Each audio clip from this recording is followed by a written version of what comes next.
Friends, നമുക്കിന്ന് നെയ്പത്തൽ ഉണ്ടാക്കാം. അതിനുവേണ്ടി ഞാൻ അരിപ്പൊടി എടുത്തിട്ടുണ്ട്. അതിലേക്ക് കുറച്ച് ഉപ്പിട്ട് ഇളക്കിയിട്ടുണ്ട്. തിളച്ച വെള്ളം ഇതിലേക്ക് ഒഴിക്കുക.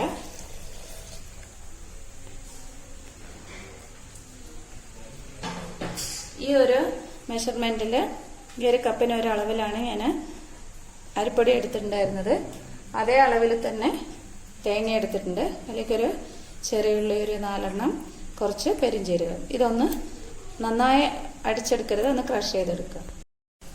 ക്രഷ് ചെയ്തെടുത്ത തേങ്ങ ഒരുപാട് അരഞ്ഞിട്ടില്ല കേട്ടോ, കുറച്ച് അരഞ്ഞിട്ടുള്ളൂ. ഇനി ഇത് ഞാൻ ഇതിലേക്ക് ചേർത്തിട്ടുണ്ട്. എന്നിട്ട് നന്നായി കുഴച്ചെടുക്കുക. ഇങ്ങനെ ഞാനിതിൽ വെച്ച് നന്നായി ഒന്ന് പ്രസ് ചെയ്തെടുക്കുന്നുണ്ട്. നേരെ എണ്ണയിലേക്ക് തന്നെ ഇടണം. എണ്ണയിലേക്ക് ഇട്ടെടുക്കുക. അപ്പം നമ്മുടെ നെയ്പത്തിരി റെഡി ആയിട്ടുണ്ട്. നിങ്ങൾ ട്രൈ ചെയ്ത് നോക്കുക.